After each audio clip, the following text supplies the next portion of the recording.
Welcome in. It is so great to have you with us for today's deep dive. If you follow the tech space even casually, Yeah. you know the entire industry's North Star right now is AGI. Yeah, artificial general intelligence. Right, the inescapable buzzword.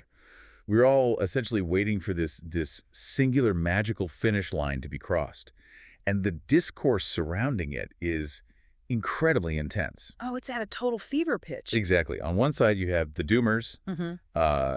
painting a picture of mass unemployment and a future where human agency is basically handed over to artificial overlords. And then on the exact opposite end, you have the utopians. The utopians, right, predicting that AGI is going to be the ultimate silver bullet, an end to scarcity, hunger, disease, all of it. And somewhere in the middle is the normal tech camp. Yeah, the people just trying to reject those extreme narratives and figure out how to integrate these tools into everyday life. The landscape is completely fractured right now.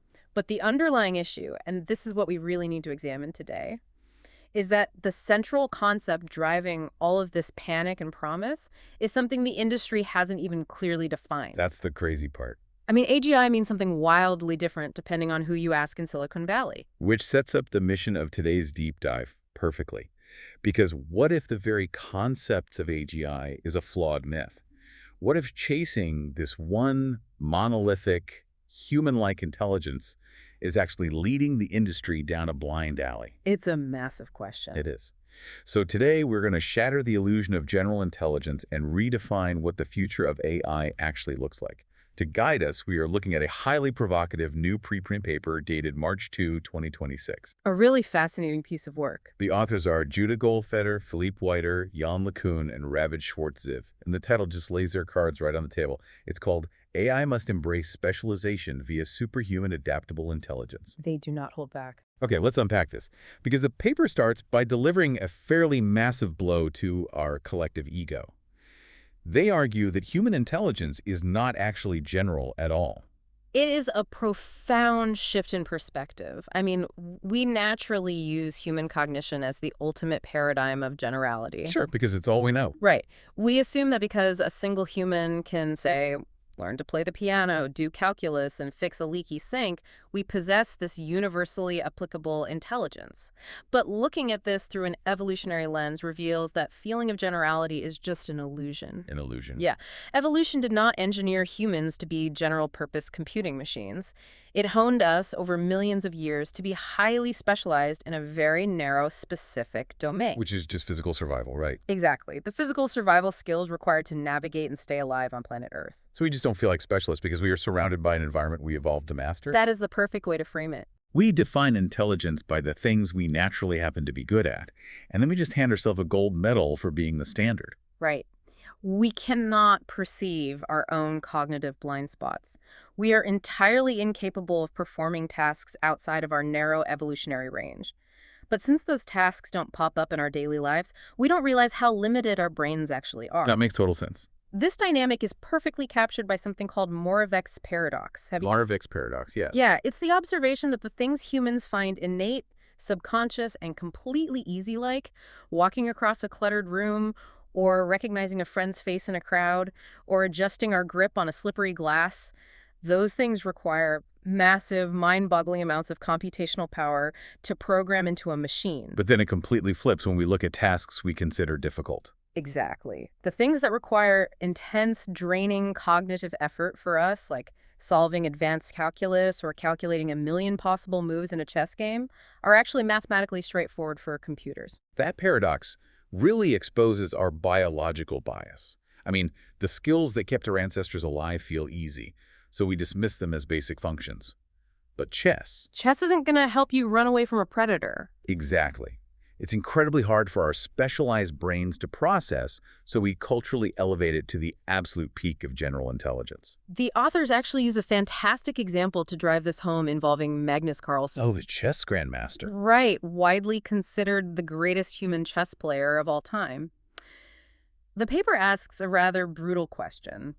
Is Magnus Carlsen objectively good at chess? And the analytical answer is no. No, he's not. He is only good at chess relative to our severe human limitations. Because if you put him up against the best modern computer programs... He doesn't stand a chance. He gets completely crushed. Ah. In fact, Creating a program that plays chess at a much higher level than Magnus Carlsen isn't even considered a particularly difficult computational challenge today. Wow. We are fundamentally a species that is bad at chess.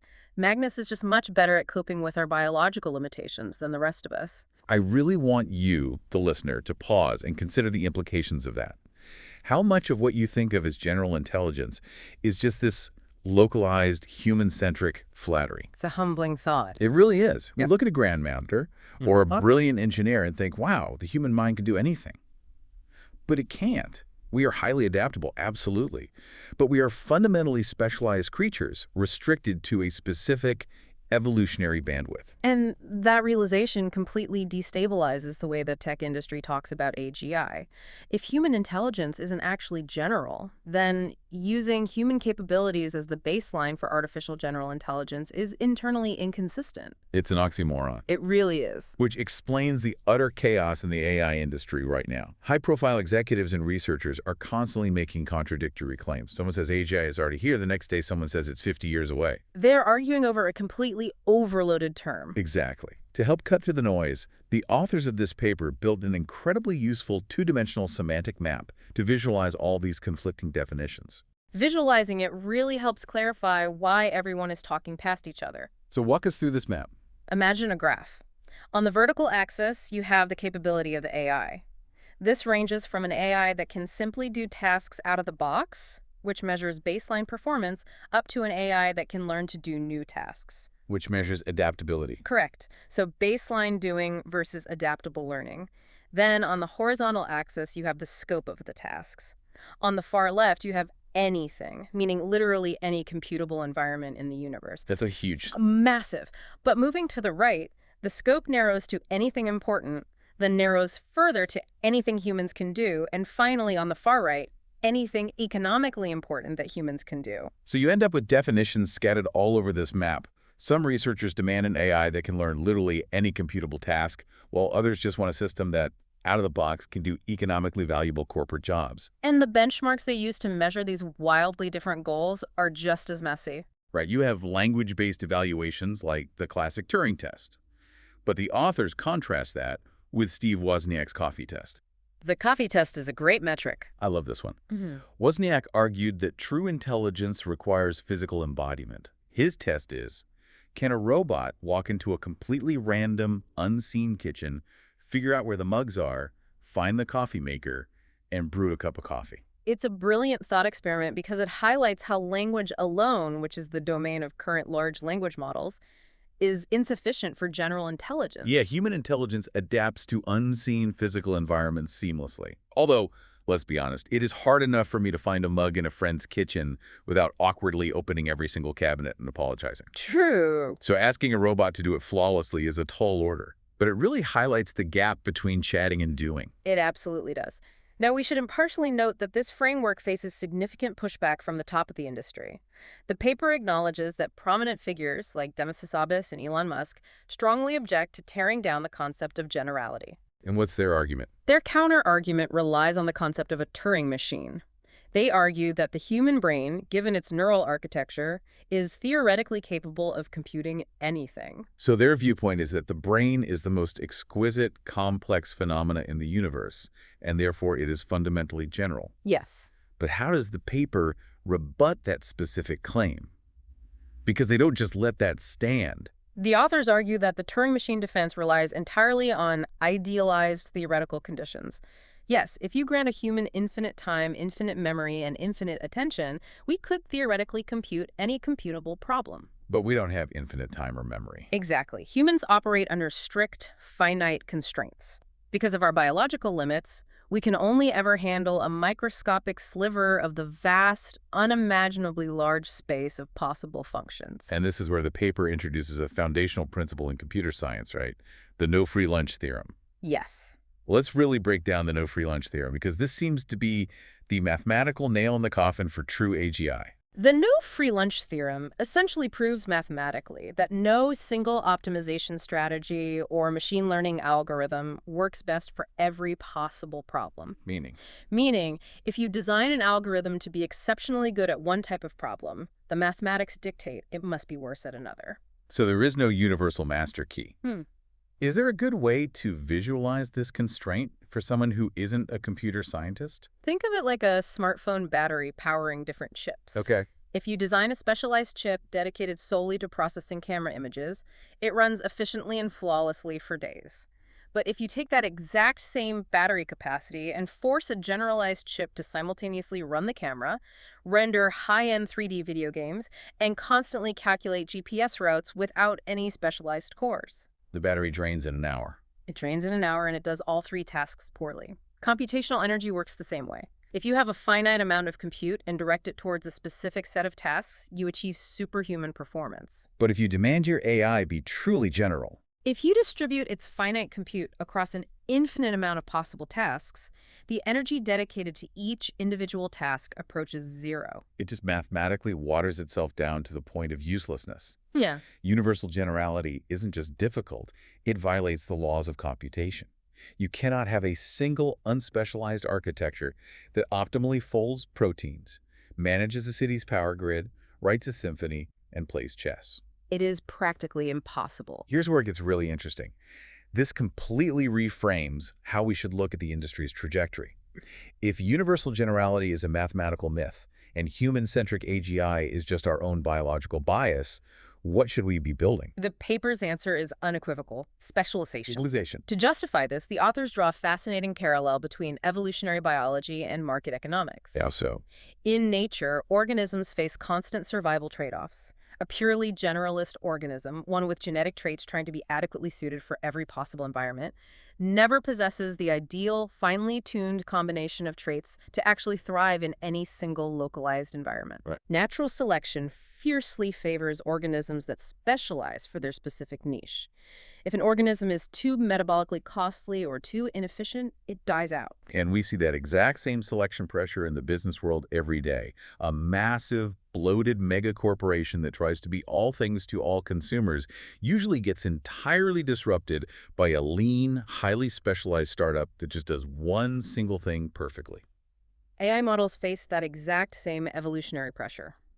Models that are too computationally expensive to run, too unreliable or insufficiently accurate in the domains that matter most, will simply be abandoned by the market. They die out. They will be replaced by specialized systems perfectly matched to their operational environments. Concentrating capability on narrower tasks yields exponentially larger performance gains than forcing a massive system to spread its compute over completely unrelated tasks. Which perfectly explains the monumental success of AlphaFold, the archetypal example the paper brings up. AlphaFold was an absolute earthquake in biology. A total paradigm shift. It solved protein structure prediction, a grand challenge that scientists had been stuck on for decades. But DeepMind didn't solve it by asking a general conversational chatbot to think about biology. No, they didn't. They achieved those groundbreaking results through intense, domain-specific training and highly specialized architectural choices. AlphaFold is a pure specialist. And this leads to arguably the most memorable quote in the entire paper. The authors write, "The AI that folds our proteins should not be the AI that folds our laundry." I love that. The AI that folds our protein should not be the AI that folds our laundry. It instantly highlights the absurdity of wanting one God-mind AI to carry all our computational baggage. Exactly. Why would we burden the architecture dedicated to unraveling the deepest secrets of human disease with the extra parameters required to know how to sort darks from lights? You wouldn't. It is an immense waste of resources. And for you, the listener, understanding this shift toward specialization is crucial for seeing where the real value of AI lies. Why is that? Specialized AI is uniquely valuable, precisely because it targets the exact domains where human cognition is inherently weak. The paper refers to this as the evolutionary mismatch hypothesis. Let's make sure we highlight that. What exactly does the evolutionary mismatch hypothesis mean in this context? It means we possess stable cognitive biases and heuristics that worked flawlessly for our hunter-gatherer ancestors, but are actively detrimental when applied to modern, complex problems. Like what kind of problems? Well, our brains are deeply maladapted for tasks like high-dimensional statistical inference or tracking thousands of interacting variables in a global climate model. We simply lack the biological hardware for it. Yeah, our brains weren't built for that. So rather than spending billions of dollars building an AGI that perfectly mimics human thought, complete with all our flaws and cognitive bottlenecks, we should engineer specialized AI systems designed to excel in the exact areas where our biology fails us. Okay, so we tear down the AGI myth. We agree that specialization is mathematically and economically superior. But we still need a target. The paper proposes a brand new North Star to guide the industry, replacing AGI with something they call Superhuman Adaptable Intelligence, or SAI. SAI solves the fundamental feasibility problems that plague AGI. How do they define it? It is defined as intelligence capable of adapting to exceed humans at any task humans can do, while crucially also being able to adapt to high-utility tasks completely outside the human domain. The keyword there seems to be adapting. It's not about an AI doing everything perfectly the second you turn it on. Exactly. The metric of success completely shifts. Instead of measuring an AI against an endless, impossible checklist of millions of human tasks, which is a Sisyphean endeavor, SAI uses a clear, measurable operational metric. Which is? The speed at which an agent can acquire new skills. It is fundamentally about the velocity of specialization. If that's the new standard, does the paper offer a way out of the current technological trap? Because they issue a pretty stark warning about the limitations of relying purely on large language models to get us there. They do. The authors argue that the current dominant architecture autoregressive models, like the standard GPTs we use today, have hard mathematical limits. How so? Autoregressive models generate outputs sequentially.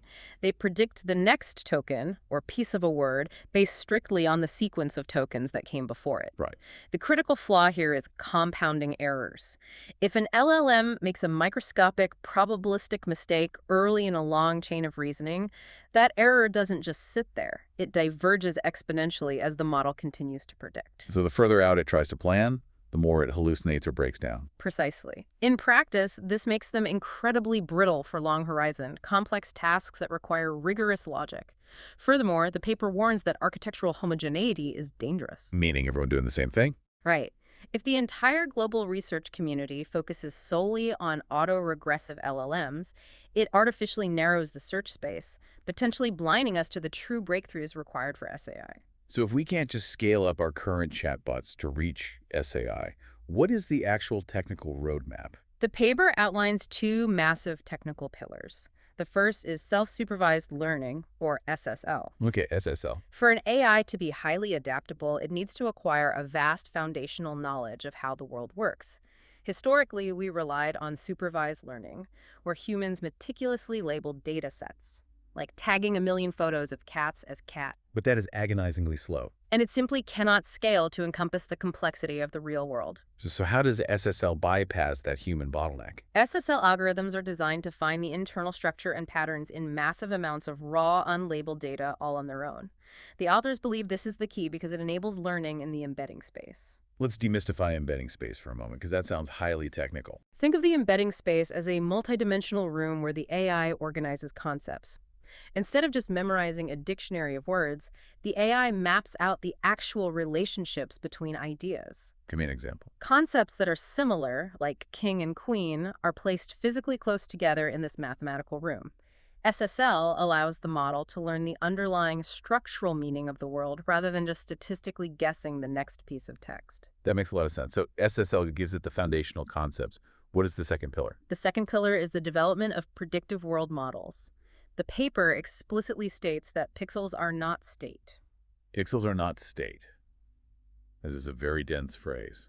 What does it mean in practice? Imagine training an AI to drive a self-driving car by simply having it predict the next frame of a video, pixel by pixel. Okay. If it suddenly starts snowing, the pixels on the camera change completely. A pixel-predicting model panics because the image is entirely new, but the actual physical state of the world, the physics of the car, the trajectory of the road, the mass of the pedestrians, hasn't changed. I see. The AI needs a compact underlying representation of those physical dynamics. It needs a world model. Because humans use world models constantly. If someone throws a baseball at me, I don't calculate the exact mathematical arc in real time. My brain has an internal world model of gravity and physics that instantly simulates where the ball is going to land, allowing me to catch it. And giving AI that same capability is the key to SAI.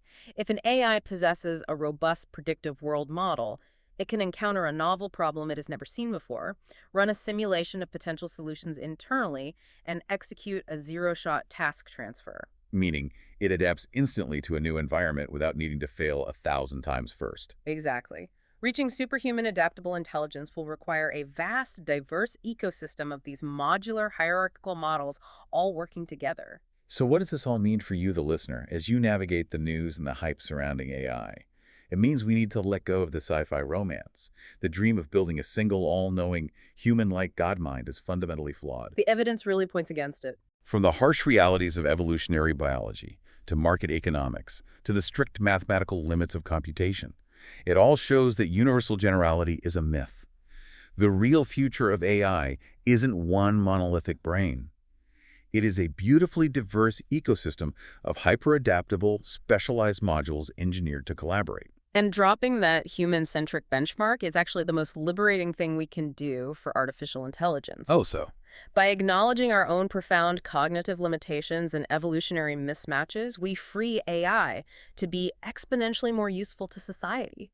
We stop forcing systems to mimic our biological constraints, and we begin engineering them to solve the high-dimensional, hyper-specialized problems that we simply cannot comprehend on our own. It completely flips the script on how we view our partnership with technology. Which leaves me with a final provocative thought for you to mull over as you go about your day. Let's hear it. If the future is not a single conversational AGI that can magically answer every question and do every job, but rather a vast, interconnected ecosystem of superhuman adaptable intelligences, specialists for every conceivable domain in the universe, how will we redefine human value? That is the big question. Will the core of human intelligence shift?